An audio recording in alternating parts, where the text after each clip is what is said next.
Okay, here we are back at my place doing a quick video on mocking up the rotors that we're getting from Paul Martin. We haven't got them yet. So what we're doing is instead of using the very expensive Anderson replacement stuff for vented cast iron rotor and their specific hub, which those parts cost a ton of money.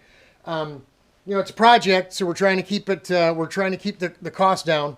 Hi to Randy and Glenda. Hi, how you guys doing? I can't believe Glenda watches the videos. How you doing, sweetie? Happy Easter, you guys.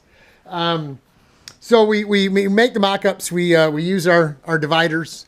We know the original rotor was 162 millimeter across, which is 6 3/8 of an inch English metric. I should say American. So we go 3 3/16. That's half. We go ahead and spin this, right? We do the outside diameter. We know the register on the hub is 2 inches, so we measure an inch. We go ahead from the same hole and spin it to it, and then we cut it all out. And we cut it out of this stuff here first, just to give us a workable, smooth surface. We cut a big, thick piece of cardboard, and we spray glued the thin poster board stuff on. And that gives us just under 3/8. That's not quite 3/8 of an inch wide, but it's real close for the mock-up for what we're doing. Now, 162 millimeter across, or 6 3/8, shouldn't make any contact here. We're no bigger than the original size, right?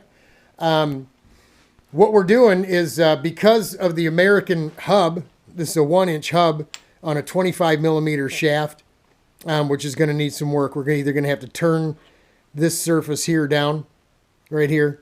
We're going to have to leave just a little bit of it and then bevel it down a little bit so it doesn't rub on this housing. Or we're going to have to put a little tiny shim in there, just the size of the inside race of that bearing, just so it doesn't rub on nothing, right?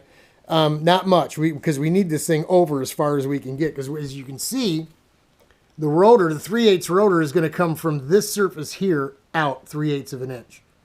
Which is going to, yeah, you see what's going on. It's not going to line up. So this is why we're mocking up. I back these bolts off. What looks to be about 3/8 of an inch of a gap there. And that's going to put us back to the center of the caliper.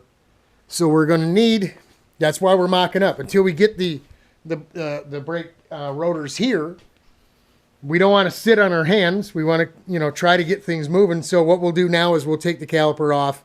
We'll take a template of what we've got here, and then also a template of the caliper itself. And we'll make a spacer, probably a 3/8 spacer, to go in between the mount and the caliper for both sides. That'll move the caliper over far enough to work and talk with our American hub and our American rotor that's going to go on the front of here. Now listen, you bought an Anderson, you're 250, big bucks, blah blah blah.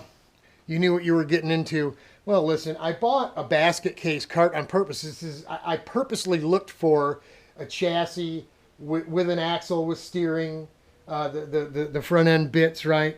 Nerf bars and bumpers. You saw what I had. It came with a tank. It didn't have everything, but I didn't need everything. I just needed the base to get started with, and then we're going to RPM this thing. So I know to some folks that have these carts, you're thinking, oh, you're screwing it up, Robert. No, listen, man, this thing's going to be gorgeous when it's, if you know me, any of you know me, our carts we got some good looking stuff, and it's done right. It's not just pretty from 5 feet away or at 120 miles an hour. They're aesthetically right as well. So we'll do this right, and it'll be pretty. When the car's all done, I mean all done, first we're going to build it up, then we're going to tear it down and make it pretty. Like anything else, man, I mean, it's going to take some time, but the reason we're doing the American stuff, one, is because it's cheaper than replacing it with the European stuff, and two, I think it's going to be just as good. We know using Pierre Huang's power pads, which this is the aggressive red pads, man, on steel, especially 3/8 steel, and it's going to be the Paul Martin rotor, right, with the grooves that are EDM'd right into it. It's gonna be good stuff, man. and it'll be good and durable because it's 3/8 of an inch thick, making up that 12 millimeter thickness of the original metric rotor. We already got the Paul Martin Masters here. We've got all of our fittings and stuff for our brake lines. We have the fittings that are going to go into master and into caliper. Of course, we've got all the fittings that are going to go on the end of our braided lines. We have a roll of braided line over here somewhere laying around. So we're ready to go, man. I mean, we're going to put it all together and then, take it apart because as we're going along, we're going to be welding on it and stuff. All this is going to have metal finishing done to it, right, where we cut stuff off, knock the welds down, metal finish everything. And then hopefully when it's all done, we get the chassis out for powder coat and all that stuff, or paint or whatever, and we'll go from there. We gotta build it up first, but not finished pretty, right? Because of the cut, grind, and welding and the things we're changing. But so that's why we're mocking things up. We don't want to wait another 2 weeks for the rotors and just let this thing sit here and sit on our hands. We know we need to gap this caliper out. So that's what we're going to do. We'll make it looks like it's 3/8. 3/8 of an inch. And then if it needs to be just a little bit more, we can make another little shim out of aluminum or something.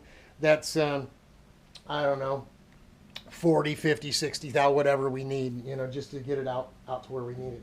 So that's it. That's what we're doing today, Glenda. We got ham is defrosted, so we'll be doing just me and Mother and Sherry here at the house tomorrow. I'll be glazing up a ham.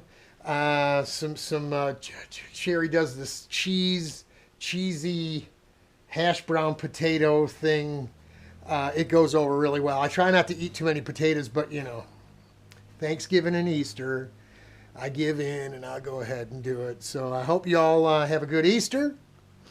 Enjoy the food. Don't eat too much. Remember the folks that have nothing out there. Keep them in your prayers. And I'm praying for you too. So pray for me. We need it too. Godspeed. God bless. Hang in there. We're just messing around out here with these go-karts. None of this stuff means anything or makes any sense. But the Lord said, be joyful, and this gives us joy. So we're using the gifts that He's given us to go ahead and play around, and while we're waiting on Him, we're going to try to have a good time. Hang in there, y'all. It'll get better. God bless.